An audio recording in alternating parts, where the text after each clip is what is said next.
Hey everybody, it's Jorg. Welcome back. Hope you're doing great wherever you are in the world. If you're going to be traveling from the US to, let's say, Europe or internationally, you're going to want to make sure that you have communications in check, meaning your phone, like what I make these videos from. And with that, there's three options that you can use when it comes to SIMs, and I'm going to go through each one of them. And then at the end of the video, I'll give you a link for, just an app that we use. I want to say at the top, there's no affiliation, meaning we don't get a kickback. So there are dozens of different apps, but this is one that we seem to use. Seems to be pretty affordable, good connection, no issues.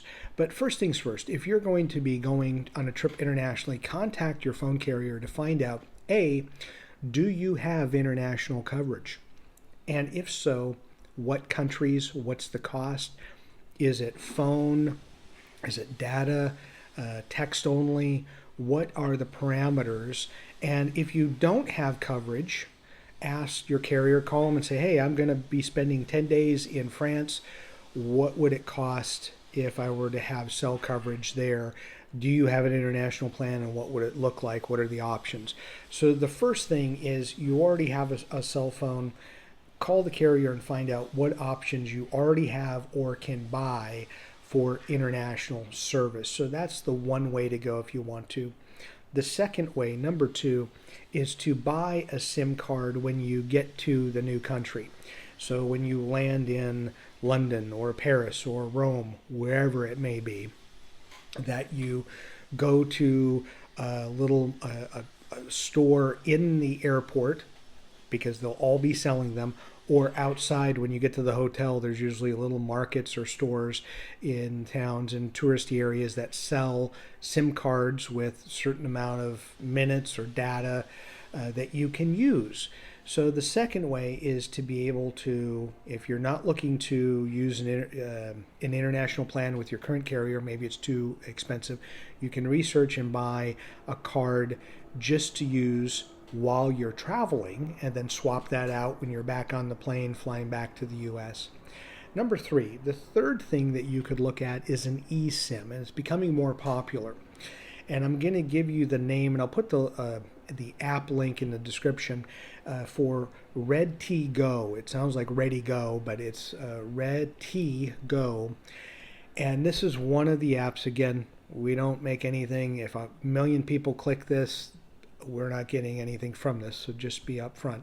There are a bunch of apps that do this, but we feel after using several apps, this one seems to work really well for us, and we're able to pick the country, or we could pick Europe, or we could pick South America, or particular countries within that area, and they'll tell you how much it costs for what you're looking to do.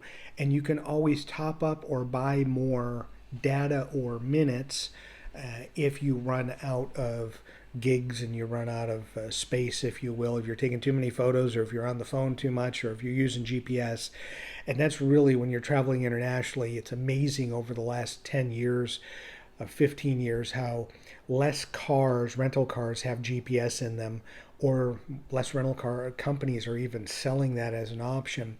It's more you're using the phone here to get around, and that just eats up a lot of data when you're in different countries, and especially when it's 4G, 3G, sometimes you're in areas where you're not getting any coverage whatsoever. So those are the three options. Either use your current carrier, find out an international plan and use it. If that's cost prohibitive or just doesn't make sense, get a physical SIM card when you land at the airport or around the hotel when you get settled, so that way you can use your phone in that country. Or thirdly, get an eSIM. And often what we do is when we land in the foreign country, every airport we've been in has free Wi-Fi, so be able to log in, get free Wi-Fi, and then from there go to Ready T Go app, and then figure out what country or countries, buy the plan, already got our credit card loaded into it, we click purchase, and away we go. And then usually within a couple of minutes, we see the bars up at the top of the phone, and we have service. So it's pretty easy. There are many other apps. We just feel like that one works for us. So if you're traveling internationally, again, those are the three options. You're going to need One of those three, I would not suggest traveling internationally without a phone. As much as you may want to decompress and get away from your phone or get away from work emails or something, you're going to need your phone and you're going to want to have it with. So those are the options. As always, thank you so much for watching and enjoy your travels.